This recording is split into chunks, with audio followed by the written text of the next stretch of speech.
Well, new at 4, we are learning much more about those involved in that high-speed car crash that killed 3 people and injured 3 others in Pasadena. That's right. Police are still working to determine if the driver was impaired after finding evidence of alcohol right there at the scene. NBC4's Tracey Leong live in Pasadena for us. Tracey. Yeah, and Michael and Carolyn, we are at the intersection of Foothill Boulevard and Vista Avenue where that collision happened on Saturday. And if you take a look across the street right now, you can see crews. They've been out here all day. They're working to shore up the damaged building that car had crashed into.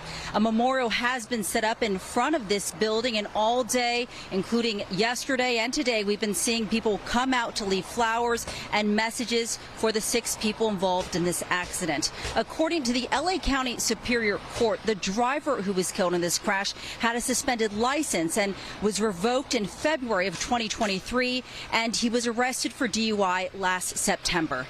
Now, surveillance footage released by the Pasadena Police Department shows the white Tesla speeding through Pasadena on Foothill Boulevard after running a red light before hitting a light pole and then slamming into a building near Vista Avenue around 2:30 Saturday morning, killing 3 people, including the driver, and injuring 3 passengers. The driver, 22-year-old Moheb Samuel, and 22-year-old front passenger were wearing seatbelts and died in the violent crash. There were 4 passengers in the back seat. Only 1 had a seatbelt.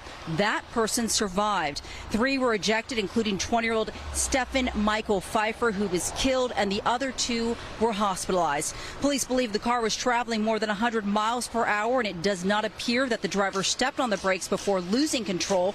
Pasadena police also say the car had narrowly missed hitting another car before this collision. I spoke to the father of one of the passengers, 20-year-old Emerson Newquist, who was sitting in the back seat of the Tesla.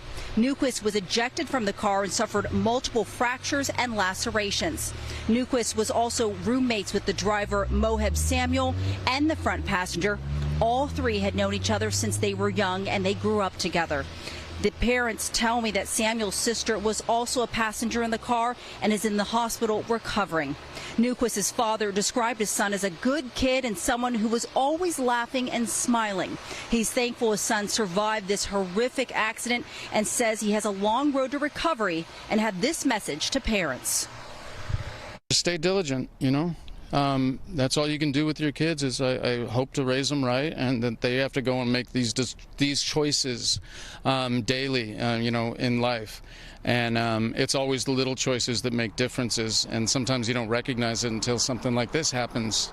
You know, little choices like seatbelts, or, you know, not taking the drinks before you drive, or whatever other little choices. You know, stay diligent and make the right choices.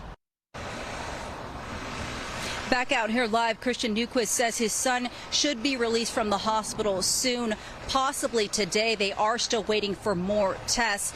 Pasadena police tell me they are waiting for the toxicology report. That could take at least several weeks. They will also be looking at data collected from the Tesla. Reporting live in Pasadena, Tracey Leong, NBC4 News. All right, Tracey.